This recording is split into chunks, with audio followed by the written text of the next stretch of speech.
안녕하세요. 저는 송영이라고 합니다. 올해 75이에요. 오늘은 제 이야기를 들려드리려고 해요. 조금 긴 이야기입니다만 끝까지 들어주시면 고맙겠습니다. 청주에서 태어나 청주에서 평생을 살아온 여자입니다. 손에 굳은 살이 박이고 허리가 굽어도 살아온 이야기가 있어요. 누군가에게는 평범할 수도 있지만 저에게는 소중한 제 인생입니다. 저는 청주 변두리 봉제 공장에서 40년을 일했어요. 18살에 처음 그 공장 문을 열고 들어갔을 때가 아직도 생생합니다. 새하얀 원단들이 산더미처럼 쌓여 있고 재봉틀 소리가 웅웅거리던 그곳이요.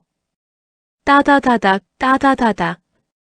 그 소리와 함께 제 청춘이 지나갔어요. 하루 12시간씩 재봉틀 앞에 앉아서 바늘을 달리게 했습니다. 손목이 아파도 어깨가 결려도 그 자리를 지켰어요. 21살 때 남편을 만났습니다. 같은 공장에서 일하던 김상철이라는 사람이었어요. 키도 크지 않고 특별히 잘생기지도 않았지만 성실한 사람이었습니다. 저보다 2살 많았고 매일 점심시간마다 제 옆에 와서 영희야, 밥 먹었냐? 고 물어보던 사람이었어요. 결혼식은 소박했습니다. 교회 예배당에서 간단하게 올렸어요. 하객도 20명 남짓했고 신혼여행도 대전까지 당일치기로 다녀왔습니다. 하지만 행복했어요. 정말 행복했습니다. 신혼 때는 월세방에서 살았어요. 방 하나 부엌 하나짜리 작은 집이었지만 저희 둘에게는 궁전 같았습니다. 남편이 일찍 나가면 저도 함께 공장에 나가고 저녁에는 함께 돌아와서 라면 한 그릇 끓여 먹었어요. 영희야, 우리 집도 하나 마련해보자. 남편이 자주 그런 말을 했어요. 저도 그 꿈을 품고 살았습니다. 매달 월급에서 조금씩 떼어서 통장에 넣었어요. 1,000원, 2,000원씩이라도 차곡차곡 모았습니다. 상민이가 태어난 건 결혼한 지 3년째 되던 해였어요. 제가 24살 때였습니다. 아이가 생기면서 공장 일을 그만둬야 했어요. 배가 부르면서 재봉틀 앞에 앉기가 힘들어졌거든요. 괜찮아, 내가 더 열심히 벌게. 남편이 그렇게 말했지만 수입이 절반으로 줄어드니까 생활이 팍팍해졌어요. 그래도 행복했습니다. 아이가 태어나고 첫 울음소리를 들었을 때는 정말 세상을 다 가진 기분이었어요. 상민이가 돌 지나서부터 다시 공장에 나갔습니다. 시어머니가 아이를 봐주셨거든요. 고마운 분이셨어요. 영희야, 너도 일해야 집 마련하지. 라고 하시며 기꺼이 손주를 돌봐주셨습니다. 그때부터 정말 바쁘게 살았어요. 아침 7시에 나가서 저녁 7시에 들어왔습니다. 점심시간도 없이 일했어요. 그래야 돈을 더 벌 수 있었거든요. 개당 얼마씩 받는 일이었는데 하나라도 더 만들어야 생활비가 나왔습니다. 낮에는 남의 옷을 꿰매고 밤에는 우리 아이 옷을 손봤어요. 상민이가 크면서 옷이 작아질 때마다 새로 지어 입혔습니다. 바늘 끝에 정성을 담아서 말이에요. 한 땀 한 땀이 모두 사랑이었습니다. 엄마, 내 옷 예쁘지? 상민이가 새 옷을 입고 자랑할 때면 가슴이 뿌듯했어요. 비록 사서 입힌 옷은 아니지만 엄마 손으로 만든 옷이라는 게 자랑스러웠습니다. 남편도 열심히 일했어요. 공장에서 기계 관리를 맡아서 했는데 밤늦게까지 남아서 일했습니다. 우리 상민이 대학 보내려면 돈이 많이 들어. 라고 하면서 주말에도 나갔어요. 그렇게 10년을 모았습니다. 10년 동안 외식 한 번 안 하고 새 옷 한 벌 안 사고 오직 집 마련만을 꿈꾸며 살았어요. 드디어 청주 변두리에 작은 주택 하나를 계약할 수 있었습니다. 영희야, 우리 집이다. 남편이 열쇠를 흔들며 웃던 모습이 아직도 눈에 선해요. 방 2개, 부엌 하나, 마당이 조금 있는 집이었어요. 크지 않았지만 저희에게는 꿈 같은 집이었습니다. 의사 가던 날 상민이가 마당에서 뛰어노는 모습을 보면서 울었어요. 정말 행복한 눈물이었습니다. 이제 우리도 집 있는 사람이구나. 라고 생각했어요. 하지만 행복한 시간은 오래 가지 않았습니다. 상민이가 고등학생이 되던 해 남편이 갑자기 쓰러졌어요. 공장에서 일하다가 가슴을 움켜쥐고 주저앉았다고 하더라고요. 급성 심근경색이었습니다. 병원에 실려갔지만 이미 늦었어요. 의사가 나와서 가족분 계세요? 라고 물을 때 다리가 후들거렸습니다. 27년을 함께 산 남편이었는데 마지막 인사도 못했어요. 여보, 미안해. 상민이 대학까지 못 봐줘서 미안해. 그게 남편의 마지막 말이었습니다. 의식을 잃기 직전에 제 손을 꽉 잡고 한 말이었어요. 그 손이 차가워질 때까지 저는 놓을 수가 없었습니다. 장례식 때 상민이가 엄마, 이제 어떻게 해? 라고 물었어요. 17살 아이였습니다. 저는 아이의 어깨를 꽉 잡고 말했어요. 걱정하지 마. 엄마가 있잖아. 내 대학까지 책임질게. 그때부터 정말 악착같이 살았습니다. 하루도 쉬지 않고 공장에 나갔어요. 주말에는 다른 집 청소도 하고 밤에는 남의 집 옷수선도 받아서 했습니다. 잠은 하루에 서너 시간밖에 못 잤어요. 상민이는 착한 아이였습니다. 엄마, 난 대학 안 가도 돼.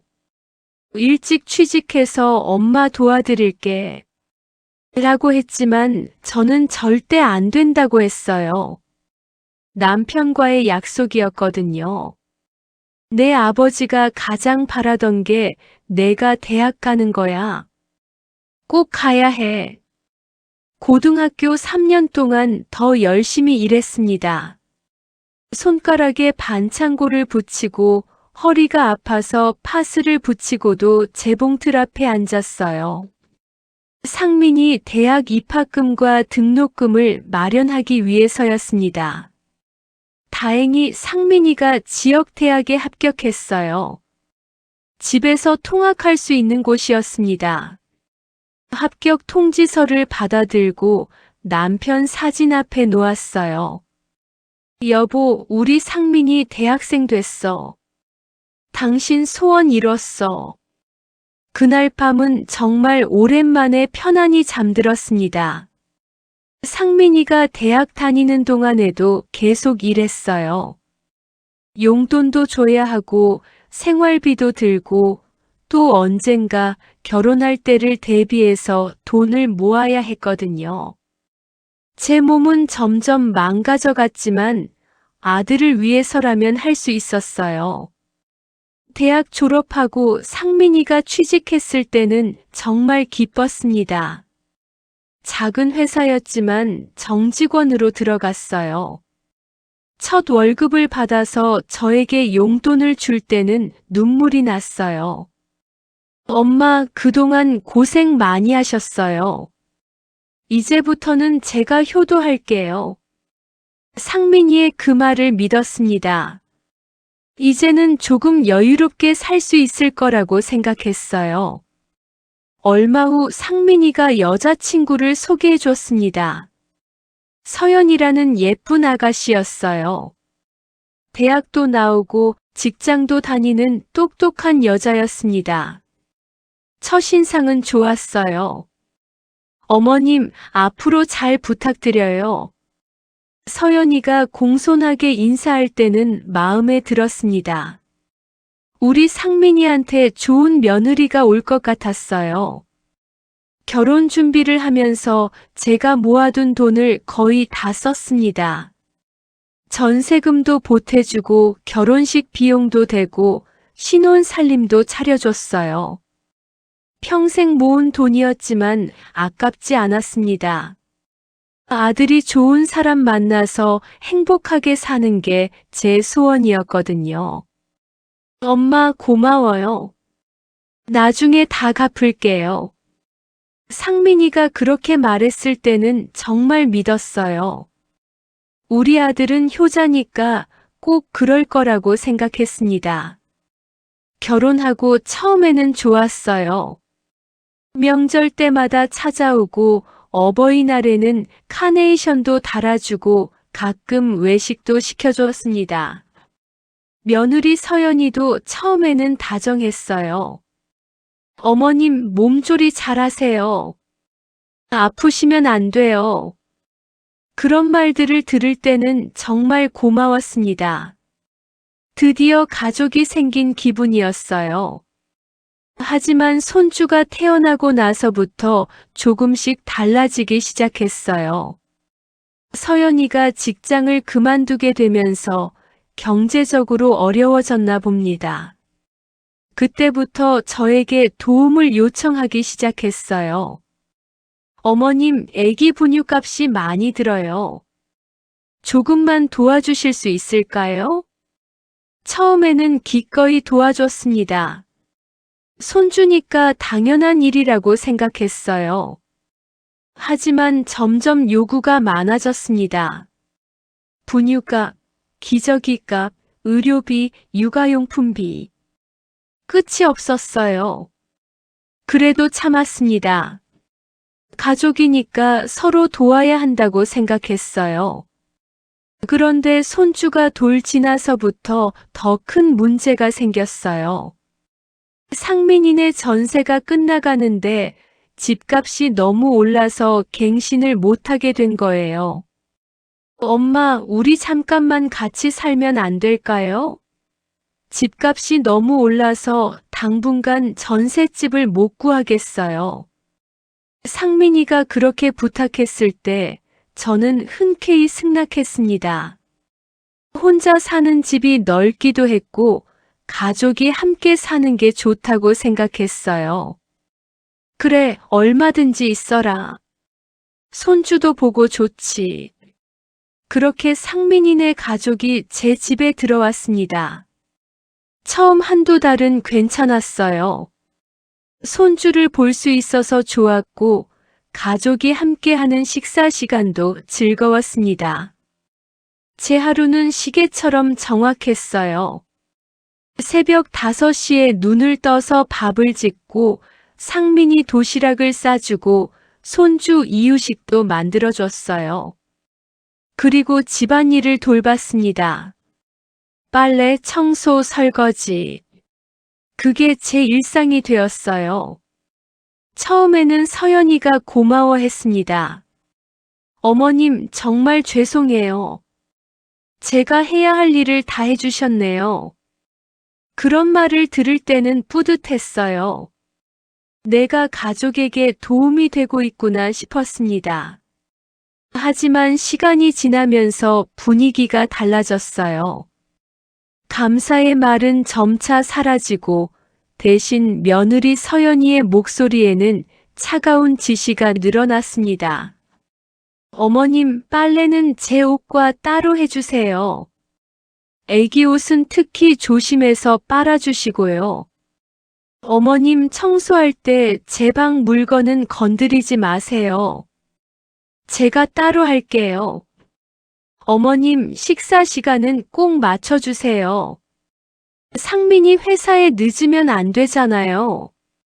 처음에는 그럴 수 있다고 생각했어요. 며느리도 신경 쓸 일이 많을 거고, 제가 조금 더 배려해주면 되는 일이라고 생각했습니다. 그런데 점점 더해갔어요. 제가 뭔가 조금이라도 다르게 하면 바로 지적했습니다. 어머님, 밥이 너무 질어요. 물을 좀 적게 넣으시면 안 될까요? 어머님, 된장찌개가 너무 짜네요. 간을 좀 싱겁게 해주세요. 어머님, 빨래가 덜 말랐는데 개어 넣으시면 어떻게 해요? 냄새 나잖아요. 저는 웃으며 넘겼어요. 하지만 가슴 속에서는 알 수 없는 바람이 스며들기 시작했습니다. 뭔가 잘못되어 가고 있다는 느낌이었어요. 상민이도 달라졌습니다. 처음에는 엄마 덕분에 많이 도움됩니다라고 했는데 시간이 지나면서 당연하다는 듯이 행동했어요. 집안일은 모두 제가 하는 게 당연하다고 생각하는 것 같았습니다. 한 번은 제가 몸이 아파서 하루 쉬었어요. 감기가 심하게 와서 일어날 수가 없었습니다. 그런데 서연이가 제 방문을 두드리며 물었어요. 어머님, 밥은 언제 해주실 거예요? 상민이가 배고파해요. 그때 처음으로 생각했습니다. 내가 이 집에서 가족일까 아니면 그저 손이 빠른 일꾼일까? 그런 생각이 한번 들기 시작하니까 모든 게 달라 보였어요. 가족들이 저를 보는 눈빛, 저에게 하는 말투, 저를 대하는 태도. 모든 게 달랐습니다. 저는 가족이 아니라 그냥 일하는 사람 같았어요. 고마움도 사랑도 관심도 없이 그냥 집안일을 해주는 사람. 그런 존재 같았습니다. 하지만 그래도 참았어요. 가족이니까 시간이 지나면 좀 나아질 거라고 생각했습니다.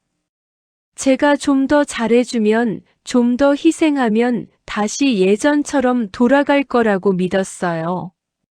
그런데 더 큰 시련이 저를 기다리고 있었습니다. 겨울이 깊어가던 어느 날, 제가 재봉틀 앞에서 일하던 그 시절의 후유증이 찾아왔어요. 오래된 허리 통증이 갑자기 심해진 거예요. 아침에 일어나기도 힘들 정도였습니다. 처음에는 파스를 붙이고 참았어요. 가족들에게 걱정 끼치고 싶지 않았거든요. 하지만 통증이 점점 심해져서 다리까지 저리기 시작했습니다. 집안일을 하다가도 허리를 움켜쥐고 주저앉을 때가 많았어요. 서연이가 그런 저를 보고 물었습니다. 어머님, 괜찮으세요? 얼굴이 안 좋아 보이는데요. 아니야, 괜찮아. 조금 피곤한 것 같아. 저는 그렇게 대답했어요. 정말 괜찮다고 생각했거든요. 이 정도 아픔은 참을 수 있다고 생각했습니다. 하지만 며칠 더 지나자 정말 견딜 수가 없었어요. 밤에 잠도 못 잘 정도로 아팠습니다. 상민이가 저를 부축해서 병원에 데려갔어요. 엄마, 왜 이렇게 될 때까지 참으셨어요? 상민이가 걱정스러운 얼굴로 물었어요. 오랜만에 보는 아들의 따뜻한 표정이었습니다. 병원에서 검사를 받았어요. 엑스레이도 찍고 MRI도 찍었습니다. 결과를 기다리는 동안 상민이가 제 손을 잡아줬어요. 그 손이 따뜻했어요. 할머니, 디스크가 심하게 눌려 있어요. 수술을 하셔야 할 것 같습니다. 의사 선생님이 그러시더라고요. 수술이라는 말을 들으니까 갑자기 무서워졌어요. 이 나이에 수술을 받아도 괜찮을까 싶었습니다. 선생님, 위험하지 않나요? 제가 물어보니까 의사 선생님이 설명해 주셨어요. 나이를 감안하면 조금 위험할 수 있지만 지금 상태로는 수술을 안 받으시면 더 위험합니다.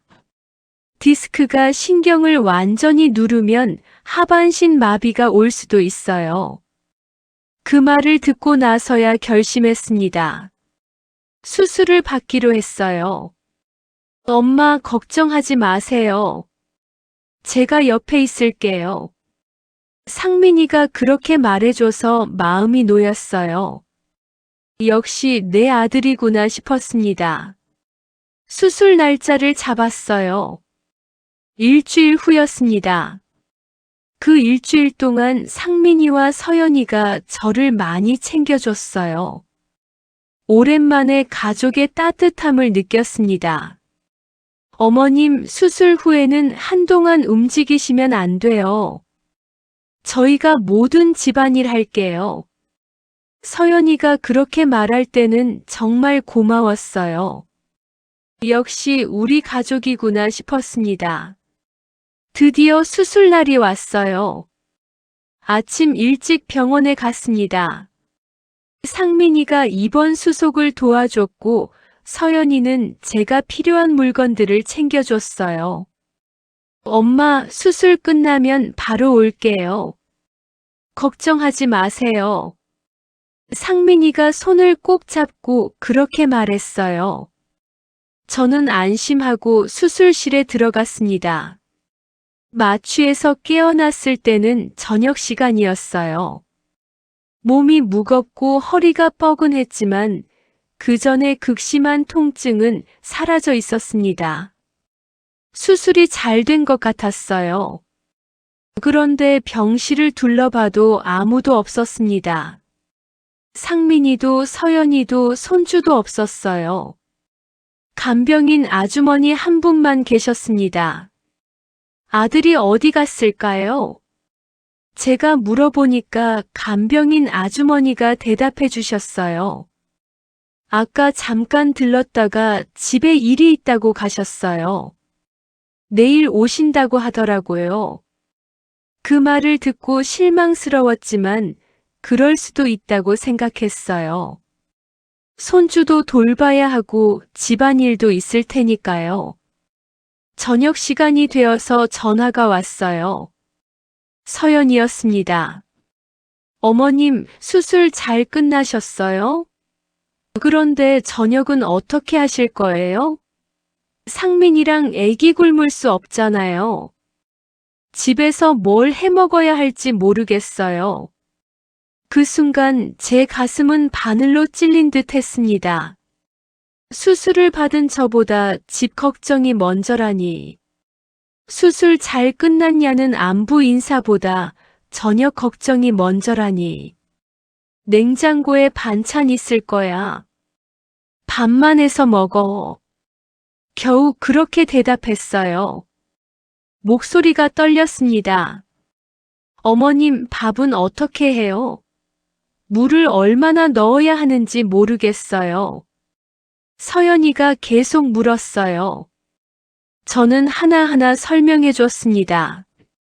수술 받고 마취에서 깬 지 몇 시간도 안 된 상태에서 말이에요. 그 밤은 정말 길었습니다. 잠도 제대로 못 자고 천장만 바라봤어요. 수술 받은 몸이 아파서가 아니라 마음이 아파서였습니다. 다음 날 상민이가 왔어요. 점심때쯤 왔는데 얼굴이 피곤해 보였습니다. 엄마, 어떠세요? 많이 아파요? 응, 괜찮아. 너는 괜찮니? 어젯밤에 잘 먹었어? 제가 오히려 아들 걱정을 했어요. 그게 엄마 마음이었습니다. 엄마, 집에서 뭘 해 먹어야 할지 정말 모르겠어요. 서연이가 라면도 제대로 못 끓여서 아기가 계속 울었어요. 상민이가 푸념했어요. 저는 미안한 마음이 들었습니다. 제가 수술을 받는 바람에 가족들이 불편했구나 싶었어요. 미안해. 엄마가 빨리 나아서 집안일 할게. 그렇게 말했는데 상민이 표정이 밝아졌어요. 엄마, 언제쯤 퇴원하실 수 있어요? 벌써 퇴원 얘기를 하는 게 조금 서운했지만 그럴 수 있다고 생각했어요. 이틀 후 서연이가 처음으로 병원에 왔어요. 손주를 데리고 왔는데 아이를 보니까 반가웠습니다. 어머님 많이 아프셨어요? 저희가 너무 바빠서 자주 못 와서 죄송해요. 서연이가 사과했어요. 그런데 그 다음 말이 충격이었습니다. 그런데 어머님, 언제부터 집안일 다시 가능하세요? 저희가 너무 힘들어요. 빨래는 어떻게 해야 하는지 모르겠고, 청소도 제대로 안 되고, 밥도 맛이 없어요. 상민이가 매일 배달 음식만 시켜 먹자고 해서 돈도 많이 들고요. 제가 수술 받고 회복 중이라는 걱정보다 집안일 걱정이 먼저였어요. 그 순간 정말 서럽더라고요. 아직 허리가 아픈데. 제가 그렇게 말하니까 서연이가 말했어요. 어머님, 그냥 앉아서 할 수 있는 일만 하시면 안 될까요? 빨래 개기라든지 밥하기라든지. 저희가 너무 힘들어요.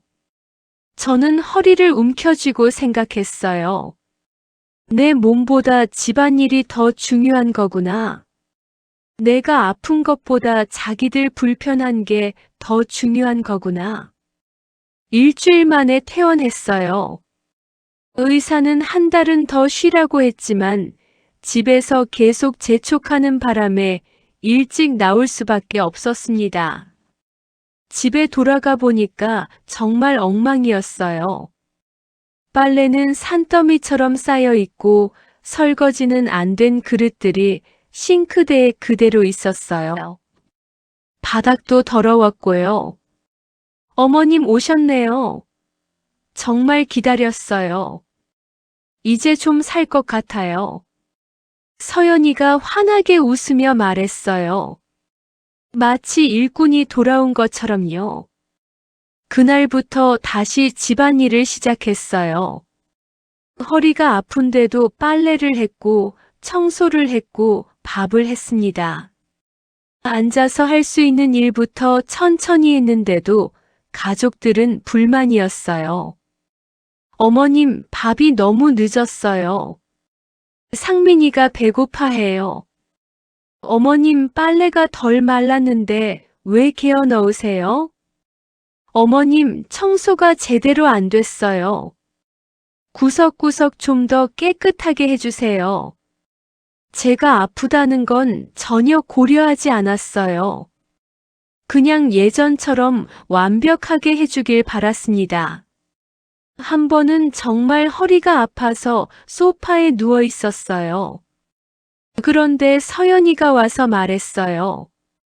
어머님 저녁 시간인데 밥은 언제 하실 거예요? 아기가 배고파해서 울고 있어요. 조금만 쉬었다가 할게. 제가 그렇게 말하니까 서연이가 한숨을 쉬었어요. 어머님, 아기는 배고프면 기다릴 줄 몰라요. 어른들은 좀 참을 수 있지만 아기는 안 돼요. 결국 일어나서 밥을 했어요. 허리가 끊어질 것 같았지만 참았습니다. 그런 일들이 반복되면서 점점 서글픈 마음이 들었어요. 내가 정말 이 집의 가족일까? 아니면 그냥 일하는 사람일까? 더 충격적인 일은 며칠 후에 일어났어요. 거실을 지나가다가 우연히 상민이와 서연이의 대화를 엿들었습니다. 여보, 솔직히 엄마 없으면 좀 더 자유로울 것 같아. 상민이 목소리였어요. 맞아, 매번 눈치 보면서 사는 것도 피곤해. 그냥 우리끼리 살면 얼마나 편할까? 서연이가 맞장구 쳤어요. 요양원 한번 알아볼까? 엄마 나이도 많으시고 우리가 계속 모시고 살기에는 부담이 커. 그런데 엄마가 승낙할까? 이 집이 엄마 명의잖아. 설득해봐야지. 어차피 나중에는 우리 집이 될 거 아니야. 그 대화를 듣고 다리가 후들거렸어요. 벽에 기대어 서 있는 것도 힘들었습니다. 바늘 자국 같은 말들이 가슴에 겹겹이 남았어요. 내 아들이, 내 며느리가 하는 말이라니. 내가 키운 아들이 저런 말을 하다니. 그날 밤은 한숨도 못 잤어요. 천장을 바라보며 계속 생각했습니다. 정말 내가 짐이 된 걸까? 내가 없으면 가족들이 더 행복할까? 다음 날부터 가족들을 유심히 지켜봤어요. 제가 뭔가 하면 귀찮아하는 표정을 지었고, 제가 말을 걸면 대충 대답했어요.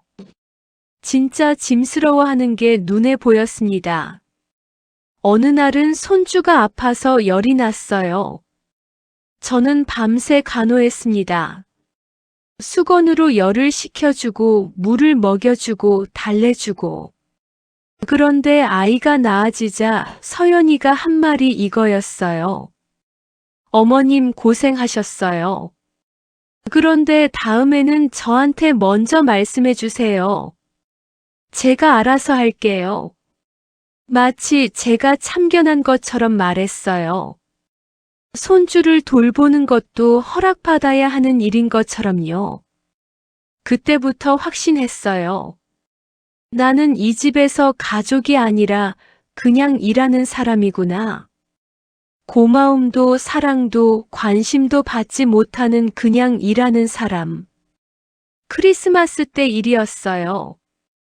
서연이 친구들이 집에 놀러 왔는데 제가 차와 과일을 준비해서 내갔어요. 그런데 들리는 대화가 이런 거였어요.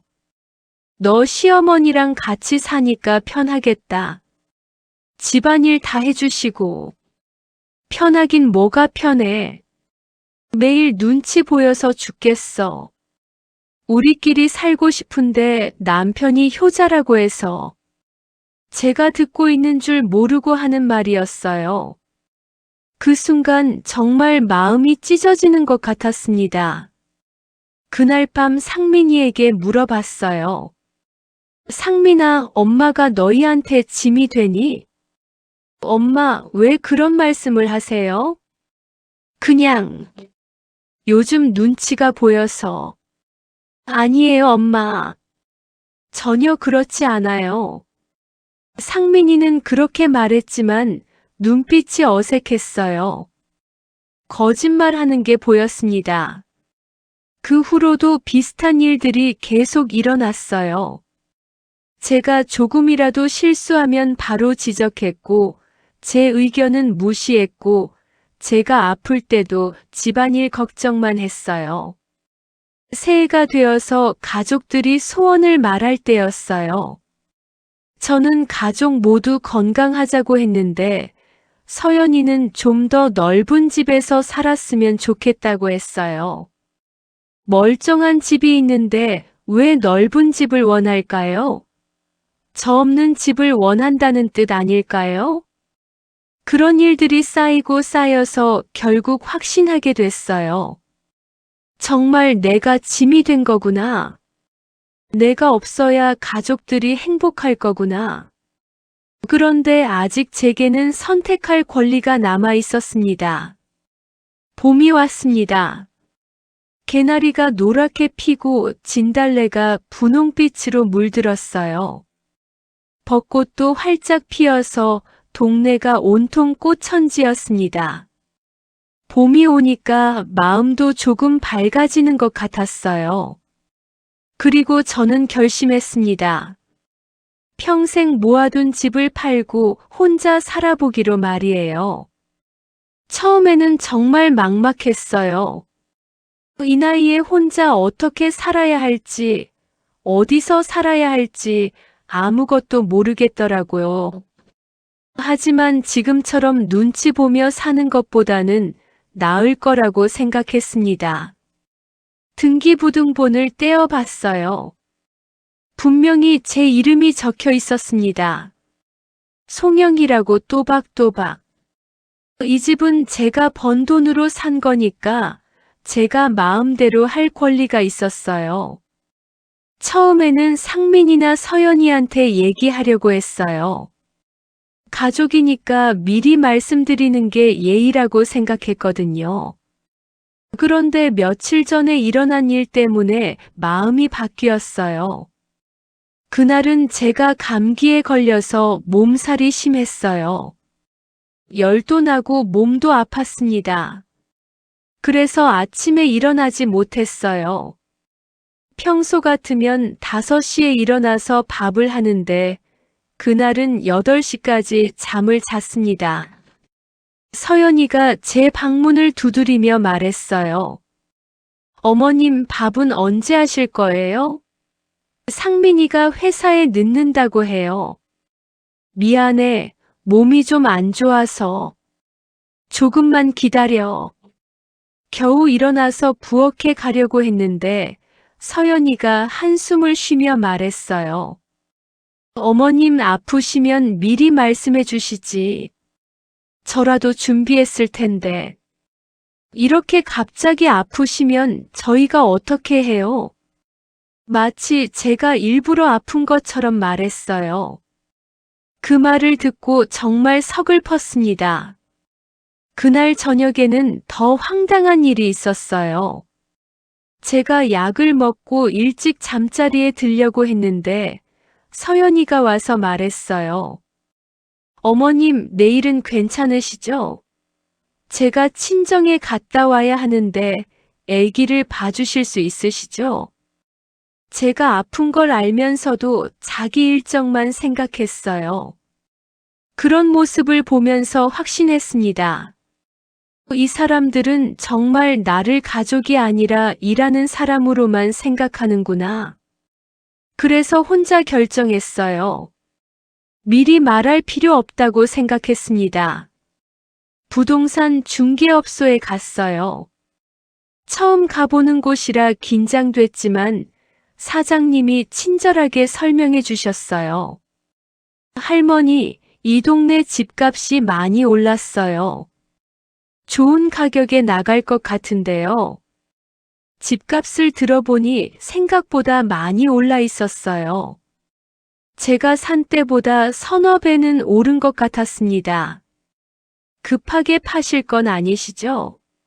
시간을 좀 두고 팔면 더 좋은 가격을 받을 수 있을 텐데요. 아니요, 빨리 팔고 싶어요. 저는 그렇게 대답했어요. 하루라도 빨리 이 상황에서 벗어나고 싶었거든요. 집을 내놓은 지 일주일도 안 되어서 연락이 왔어요. 젊은 부부가 보고 싶다고 하더라고요. 다음 날 와서 보더니 바로 계약하고 싶다고 했습니다. 할머니, 정말 좋은 집이네요. 저희가 찾던 조건이랑 딱 맞아요. 젊은 아내가 환하게 웃으며 말했어요. 남편도 만족스러워했고요. 보기 좋았습니다. 계약을 하면서 느낀 건데 정말 후련했어요. 이제 진짜 새로운 시작을 할 수 있겠다는 생각이 들었습니다. 집을 판 돈으로 어디로 갈지 고민했어요. 서울은 너무 크고 복잡할 것 같았고 그렇다고 청주에 있기는 싫었어요. 새로운 곳에서 새로운 시작을 하고 싶었거든요. 그때 생각난 곳이 바다였어요. 평생 바다 근처에서 살아본 적이 없었는데 한 번쯤은 바다를 보며 살고 싶었습니다. 파도 소리를 들으며 평온한 노후를 보내고 싶었어요. 인터넷으로 찾아보니까 경북 삼척이 괜찮아 보였어요. 바다도 있고 집값도 적당하고 교통도 나쁘지 않았습니다. 게다가 노인 복지시설도 잘 되어 있다고 하더라고요. 삼척 부동산에 전화를 걸어봤어요. 할머니, 혼자 사실 집을 찾으세요? 바다 보이는 곳으로 좋은 집들이 몇 채 있는데요. 사진으로 봤는데 정말 좋아 보였어요. 작은 집이지만 깔끔하고 창문으로 바다가 보였습니다. 가서 직접 봐도 될까요? 물론이죠. 언제 오실 수 있으세요? 그 다음 주에 삼척으로 갔어요. 기차를 타고 가는데 마음이 설렜습니다. 정말 오랜만에 느끼는 설렘이었어요. 삼척에 도착해서 집을 보러 갔어요. 사진으로 본 것보다 훨씬 좋았습니다. 집은 작지만 아담했고 정말 바다가 보였어요. 파도 소리도 들렸고요. 할머니, 어떠세요? 마음에 드시나요? 부동산 사장님이 물어봤어요. 네, 정말 좋아요. 이 집으로 할게요. 바로 계약했어요. 망설일 이유가 없었습니다. 청주로 돌아와서 기차표를 예매했어요. 이사 날짜에 맞춰서 KTX 표를 샀습니다. 목적지는 경북 삼척. 평생 가보고 싶었던 바닷가 마을로 가는 표였어요. 그 표를 보고 있으니까 가슴이 두근거렸어요. 정말 새로운 인생이 시작되는 것 같았습니다. 이제 짐을 싸야 했어요. 상민이네 가족이 주말에 여행을 간다고 했으니까 그때 하면 될 것 같았습니다. 50년 살림살이를 정리하는 게 쉽지 않았어요. 무엇을 가져갈지, 무엇을 버릴지 결정하기 어려웠습니다. 추억이 담긴 물건들이 너무 많았거든요. 남편이 써던 시계, 상민이 어릴 때 입던 옷들 함께 찍은 사진들. 하나하나 다 소중했지만 다 가져갈 수는 없었어요. 필요한 것들만 골라서 박스에 담았어요. 옷가지, 이불, 그릇 몇 개, 중요한 서류들. 생각보다 많지 않았습니다. 평생 모은 게 박스 5개밖에 안 됐어요. 마지막으로 제가 젊을 때 쓰던 재봉틀을 봤어요. 오래된 재봉틀이었지만 아직도 잘 돌아갔습니다. 이것도 가져가고 싶었지만 너무 무겁고 클 것 같아서 포기했어요. 대신 재봉 도구들은 작은 상자에 담았어요. 바늘, 실, 가위, 골무. 이런 작은 도구들이라도 가져가고 싶었습니다. 혹시 삼척에서도 바느질을 할 일이 있을지 모르니까요. 토요일 아침에 가족들이 여행을 떠났어요. 어머님, 이틀 후에 돌아올게요. 집 잘 보고 계세요. 서연이가 그렇게 말하고 갔어요. 평소 같으면 잘 다녀와라고 인사했을 텐데, 그날은 응이라고만 대답했습니다. 가족들이 떠나자 본격적으로 이사 준비를 시작했어요. 이삿짐 센터에 전화를 걸어서 월요일에 와달라고 했습니다. 일요일에는 집안을 다시 한번 정리했어요. 제가 쓰던 방도 치우고 부엌도 정리하고 거실도 깨끗하게 했습니다. 제가 없어도 가족들이 불편하지 않도록 말이에요. 냉장고에 반찬도 만들어서 넣어뒀어요. 김치찌개 거리, 된장찌개 거리, 밑반찬들. 며칠은 먹을 수 있을 만큼 준비해뒀습니다. 그리고 편지를 썼어요. 상민이에게 하고 싶은 말을 편지에 담았습니다. 상민아, 엄마가 갑자기 떠나서 놀랄 텐데 미안하다. 하지만 이게 우리 모두에게 좋을 거야. 엄마 없이도 잘 살 수 있을 거고 엄마도 내 방식대로 살아보고 싶어. 집은 팔았고 새 주인이 다음 달에 들어온다. 그때까지 새 집을 구해라. 사랑한다. 편지를 쓰면서 눈물이 났어요. 하지만 후회는 없었습니다. 월요일 아침 이삿짐 센터 아저씨들이 왔어요.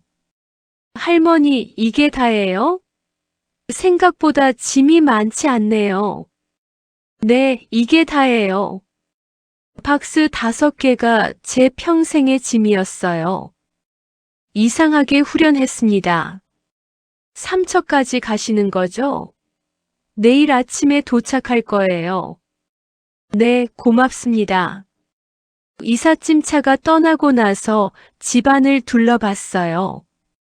텅 빈 집이었지만 마음이 가볍했습니다. 점심때쯤 삼척으로 출발했어요. 기차역에 가면서 뒤돌아보지 않았습니다. 새로운 시작을 위해서는 과거를 깔끔하게 정리해야 한다고 생각했어요. KTX를 타고 가면서 창밖을 봤어요. 빠르게 지나가는 풍경들이 신기했습니다. 이제 저도 새로운 풍경 속으로 들어가는 거죠.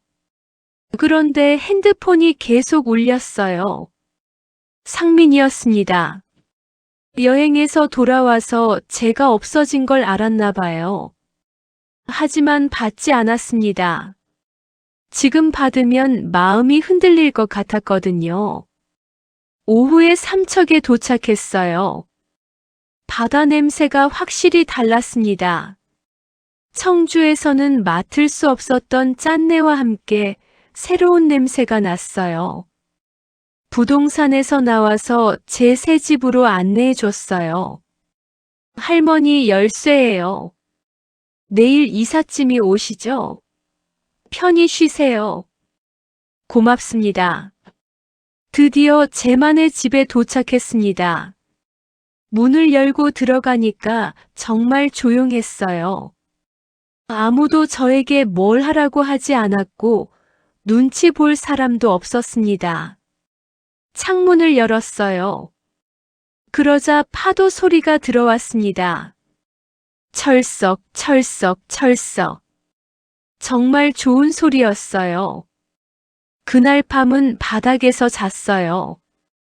이불도 없고 베개도 없었지만 편안했습니다. 오랜만에 마음 편히 잠들 수 있었어요. 핸드폰은 계속 울렸지만 받지 않았습니다. 내일부터 새로운 인생이니까 오늘 하루는 온전히 제 것으로 만들고 싶었어요.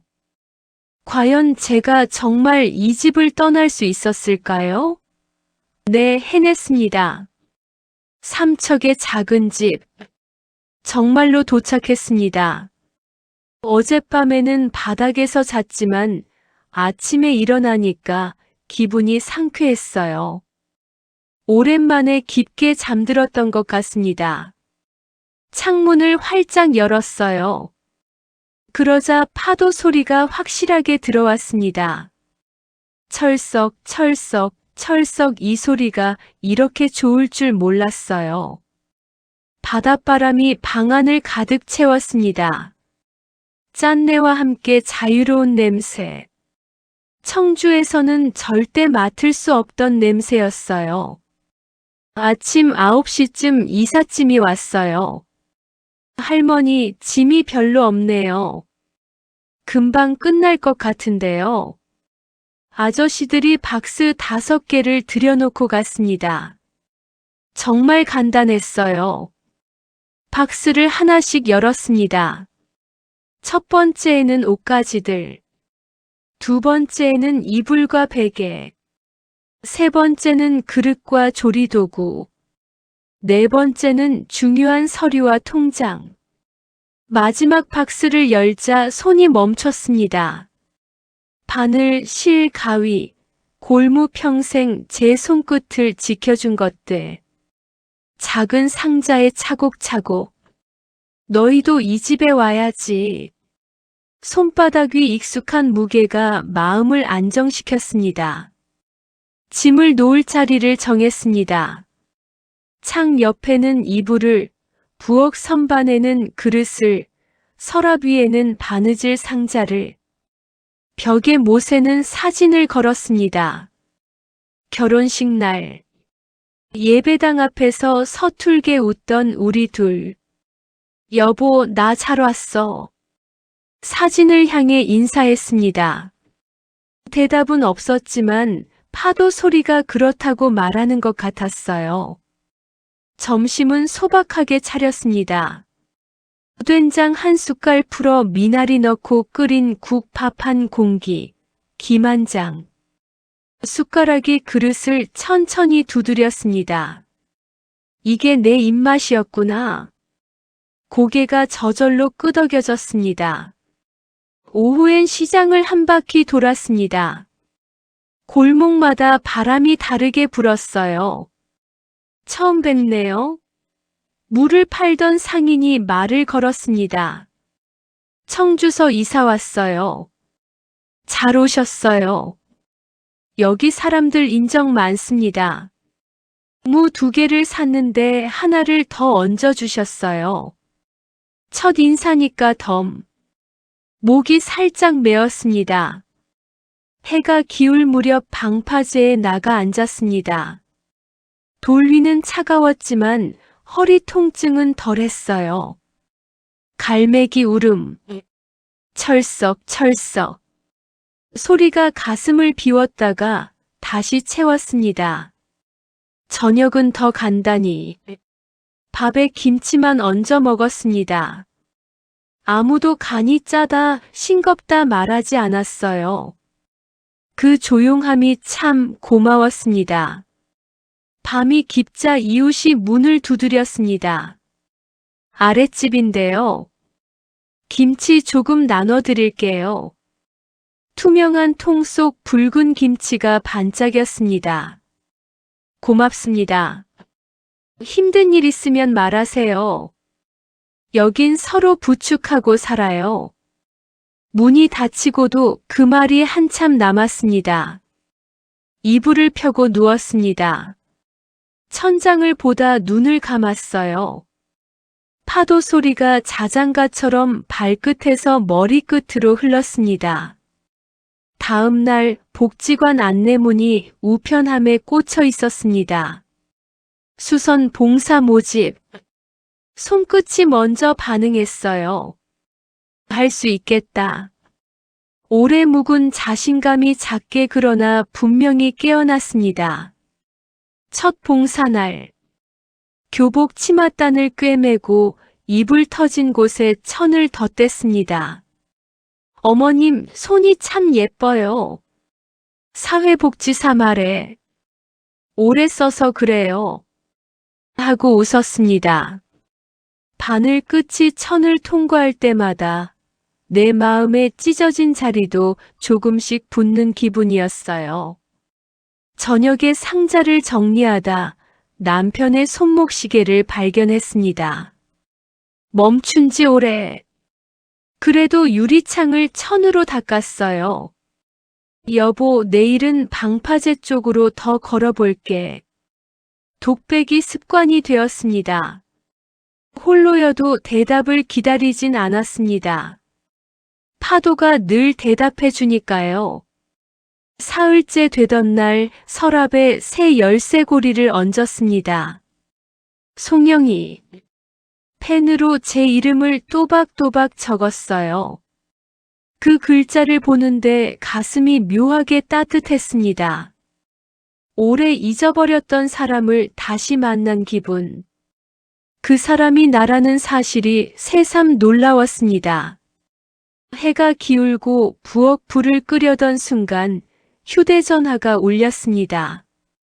상민. 손이 멈췄어요. 조용히 숨을 고르고 화면을 바라봤습니다. 지금 받을까, 내일 받을까? 전화는 며칠 간격으로 왔습니다. 어떤 날은 받고 어떤 날은 파도에게 맡겼습니다. 3달이 지나 문을 두드리는 소리가 들렸습니다. 문을 열자 상민이 서 있었습니다. 야윈 얼굴, 붉어진 눈. 엄마. 그 한마디에 예전의 수많은 밤이 겹쳐 보였어요. 들어와라. 주전자를 올렸습니다. 김이 모락모락. 허리는 좀 어때요? 조심하면서 지낸다. 내 말은 짧고 눈빛은 길어졌습니다. 된장찌개를 올렸습니다. 내 손으로 담근 된장. 끓어오르는 냄새에 상민의 어깨가 조금 내려갔어요. 한 숟갈, 두 숟갈 숟가락 소리가 오래 비어있던 자리를 천천히 채웠습니다. 엄마. 그가 고개를 숙였습니다. 우리 힘들어. 장모님 댁에 얹혀 사는 게 생각보다 많이. 그래. 이제야 알겠어. 엄마가 그동안 얼마나 버티셨는지. 미안해. 미안하면 됐다. 숨을 고르고 나는 천천히 말을 이었습니다. 이젠 내 속도로 살겠다. 여긴 내 삶의 자리다. 내가 왜 여기서 살고 싶은지 알겠지? 네, 정말 평화로워 보여요. 서연이의 표정이 달라져 있었습니다. 예전처럼 차갑지 않았어요. 어머님, 저희가 정말 잘못했어요. 어머님을 너무 당연하게 생각했어요. 이제 알았으면 됐어. 앞으로는 서로 독립적으로 살자. 어머님, 정말 다시 같이 살 수 없나요? 안 돼. 그게 서로에게 좋은 일이야. 그날 밤 가족들은 근처 펜션에서 잤고 다음 날 아침에 작별 인사를 했습니다. 할머니, 또 올게. 그래, 또 놀러와. 하지만 엄마 아빠랑 같이 와야 해. 할머니는 언제 집에 와? 할머니 집은 여기야. 할머니는 여기서 살 거야. 손주는 조금 갸웃했지만 나중에 크면 알게 되겠지요. 가족들이 떠나고 나는 혼자 생각했습니다. 오늘 하루는 정말 즐거웠어요. 하지만 다시 같이 살고 싶은 마음은 들지 않았습니다. 이렇게 가끔 만나는 게 더 좋은 것 같았어요. 가을이 되었습니다. 삼척의 바다는 가을에도 아름다웠어요. 관광객은 줄었고 더 조용하고 평화로워졌습니다. 나는 매일 바다를 바라보며 속삭였어요. 송영이, 이제는 내 이름으로 살아라. 파도 소리가 대답하듯 밀려왔습니다. 철썩, 철썩. 이제 진짜 내 인생이 시작되는 걸까? 그 질문에 대한 답은 이미 알고 있었어요. 네, 진짜 제 인생이 시작된 거였어요. 겨울이 오고, 봄이 오고, 다시 여름이 왔어요. 삼척에서 1년을 살아보니까 확신이 들었습니다. 이게 제가 원했던 삶이었어요. 가족들과는 가끔 연락하고, 명절 때는 서로 안부를 묻고, 손주가 방학 때는 하루씩 놀러 오고, 그 정도의 관계가 딱 좋았습니다. 상민이네도 결국 독립했어요. 작은 전셋집을 구해서 셋이서 살기 시작했습니다. 처음에는 힘들어했지만 점점 적응해 갔어요. 엄마 생각해보니까 엄마 말이 맞았어요. 독립해서 사니까 더 자유롭고 좋아요. 상민이가 전화로 그렇게 말했어요. 서연이도 집안일을 하나씩 배우고 있고 저도 요리를 배우고 있어요. 처음에는 어려웠는데 지금은 재미있어요. 그런 말을 들으니까 뿌듯했어요. 드디어 우리 아들이 진짜 어른이 되어가고 있구나 싶었습니다. 서연이도 달라졌어요. 어머님, 저희끼리 살아보니까 어머님이 얼마나 많은 일을 해주셨는지 알겠어요. 정말 감사해요. 진심 어린 감사의 말이었어요. 그때는 몰랐는데 지금은 어머님이 얼마나 대단한 분인지 알겠어요. 혼자서 아이도 키우시고 집도 마련하시고 그런 인정을 받으니까 마음이 따뜻했어요. 손주도 자주 편지를 보냈어요. 할머니, 저 이제 글자 많이 알아요. 할머니가 보고 싶어요. 바다에서 조개 줍고 싶어요. 그런 편지를 받을 때마다 웃음이 났어요. 이웃들과의 관계도 더 깊어졌어요. 이정자 할머니, 최순덕 할머니, 김철수 할아버지. 모두 제게는 소중한 친구들이었어요. 영희야, 너 정말 용기 있는 선택했어. 덕분에 우리도 용기가 생겼어. 최순덕 할머니가 그런 말씀을 하셨어요. 나도 자식들한테 의존하지 말고 독립적으로 살아야겠어. 제 선택이 다른 분들에게도 영향을 준 것 같아서 기뻤어요. 삼척에서 2년째 되던 해봄, 저는 작은 텃밭을 시작했어요. 집 뒤편에 조그만 땅을 빌려서 상추, 깻잎, 고추 등을 키우기 시작했습니다. 할머니, 농사 처음 지어보세요? 이웃 할아버지가 도와주셨어요. 네, 처음이에요. 잘 될까요? 괜찮아요. 제가 도와드릴게요. 농사는 생각보다 재미있었어요. 씨를 뿌리고 물을 주고 잡초를 뽑고 손으로 하는 일이라 익숙했습니다. 몇 달 후에 채소들이 자라기 시작했어요. 제가 직접 기른 상추로 쌈을 싸 먹을 때는 정말 뿌듯했습니다. 이게 이렇게 달콤할 줄 몰랐네. 제가 기른 채소들을 이웃들과도 나눴어요. 영희야, 내가 기른 상추가 정말 맛있어. 그런 말을 들을 때마다 기분이 좋았어요. 여름 휴가철에는 손주가 일주일 동안 놀러 왔어요. 상민이네 가족이 모두 와서 근처 펜션에 머물면서 매일 저를 만나러 왔습니다. 할머니, 이거 할머니가 기른 거예요? 손주가 제 텃밭을 보고 신기해했어요. 그래, 할머니가 직접 키웠어. 할머니 대단해. 손주의 칭찬이 제일 기뻤어요.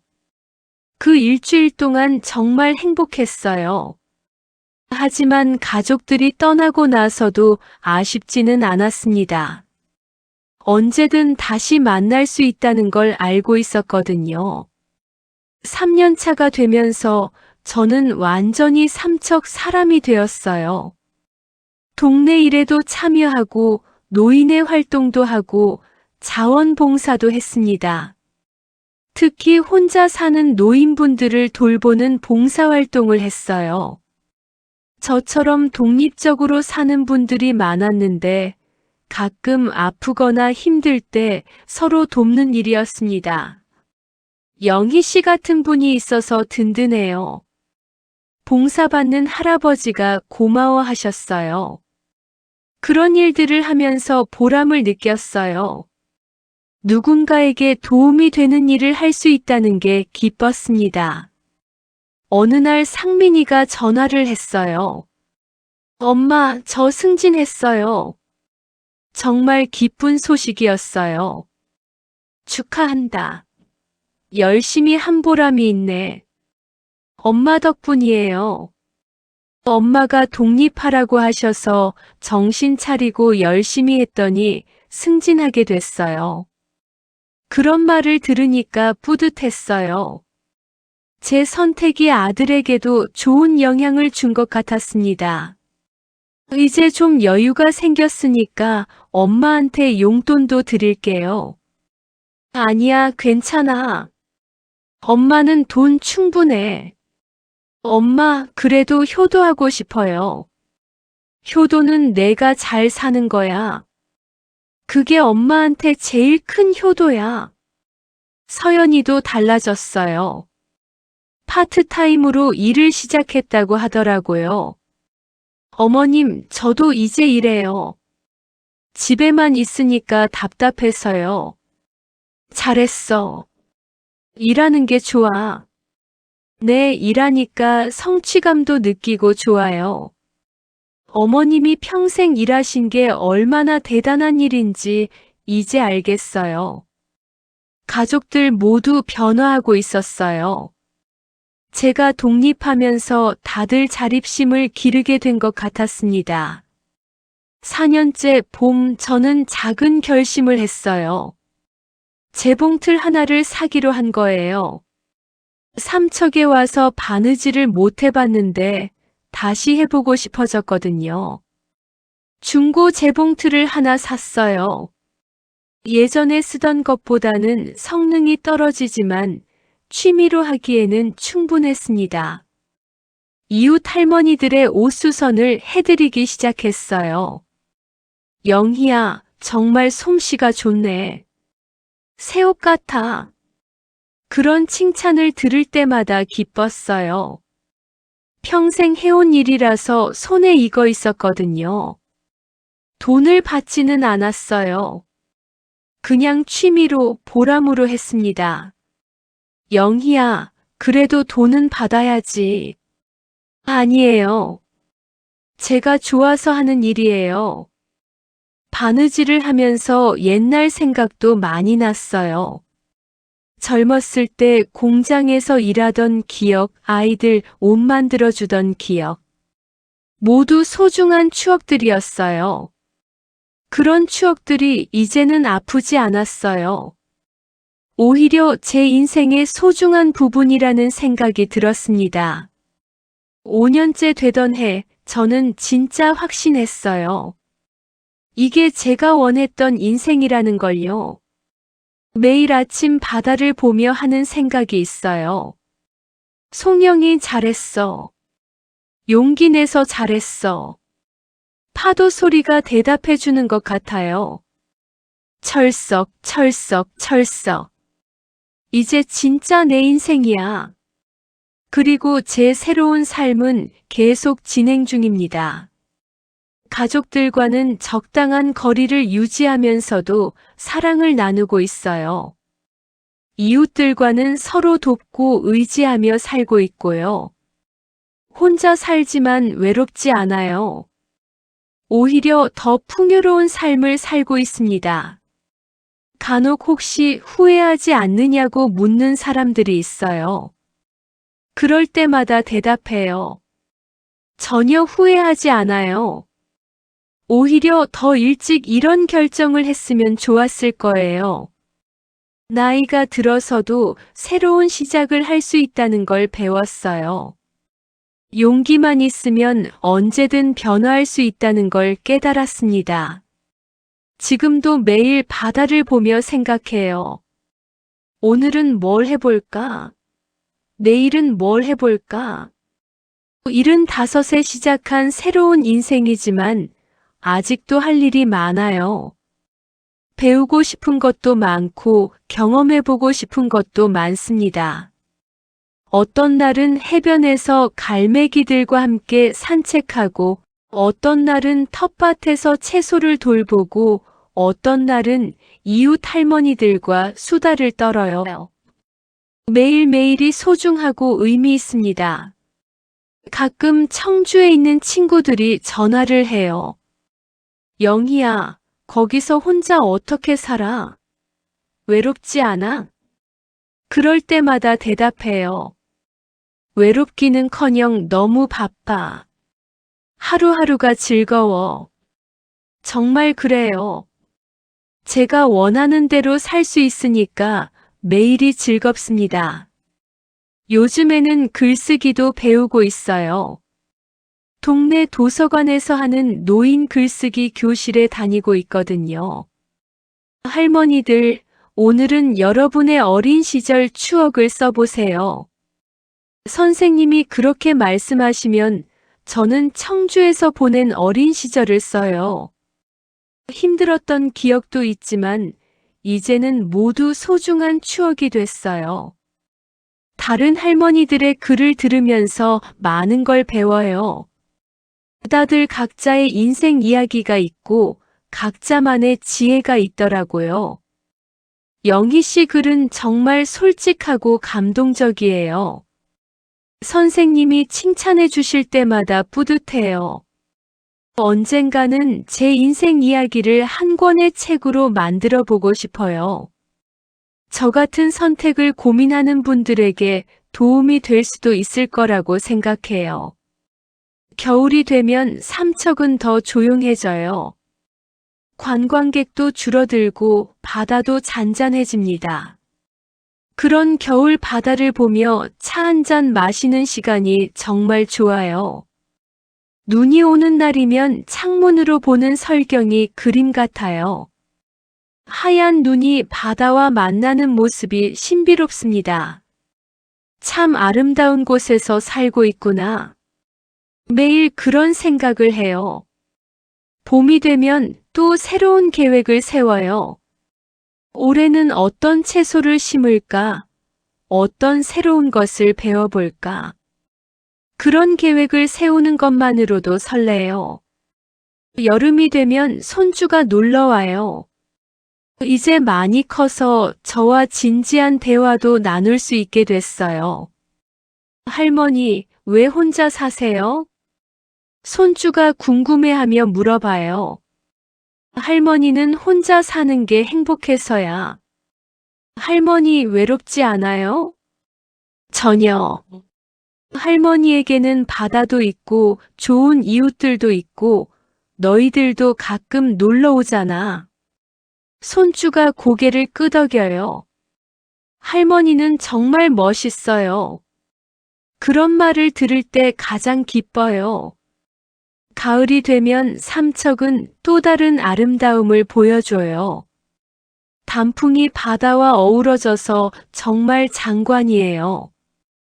그렇게 계절이 바뀌고 해가 바뀌면서 저의 삼척 생활도 깊어져 가요. 이제는 정말 이곳이 제 고향 같아요. 청주보다 더 정겨운 고향이 됐습니다. 상민이가 가끔 전화해서 물어요. 엄마, 정말 청주가 그립지 않아요? 전혀. 여기가 훨씬 좋아. 엄마가 그렇게 행복해 보이니까 저도 기뻐요. 정말 다행이에요. 가족들도 이제 제 선택을 이해하고 지지해 주거든요. 서연이도 달라졌어요. 명절 때 안부 전화를 하면서 이렇게 말해요. 어머님 덕분에 저희도 많이 성장했어요. 감사해요. 고마워. 너희도 잘 살고 있어서 다행이야. 이제는 정말 서로를 이해하고 존중하는 관계가 됐어요. 5월의 바람처럼 시원하고 자유로운 제 이야기였습니다. 때로는 용기 있는 선택이 진짜 행복의 시작일지도 모르겠어요. 저는 75에 그 용기를 냈고 그 덕분에 진짜 제 이름으로 사는 삶을 시작할 수 있었습니다. 가족에게 헌신하는 것도 중요하지만 자기 자신을 잃어버리면서까지 헌신할 필요는 없다는 걸 배웠어요. 서로 독립적으로 살면서도 사랑할 수 있고 각자의 삶을 존중하면서도 가족일 수 있다는 걸 깨달았습니다. 나이가 들어서도 새로운 꿈을 꿀 수 있어요. 새로운 시작을 할 수 있어요. 새로운 사람들을 만나고 새로운 경험을 할 수 있어요. 중요한 건 용기예요. 변화를 두려워하지 말고 자신의 행복을 위해 용기 내는 거예요. 여러분도 자신의 이름으로 사는 삶을 한 번쯤 생각해 보시길 바랍니다. 나이가 많다고 늦었다고 포기할 필요는 없어요. 언제든 새로운 시작을 할 수 있습니다. 저는 지금도 매일 바다를 보며 생각해요. 송영이, 오늘도 내 이름으로 하루를 살았구나. 그리고 내일도 모레도 계속해서 제 이름으로 살아갈 거예요. 용기를 내세요. 그 용기가 여러분에게 진짜 행복을 가져다 줄지도 모릅니다. 삼척 바다에서 파도 소리와 함께 송영이가 전해드린 이야기였습니다. 긴 시간 함께 해주신 여러분 정말 고맙습니다.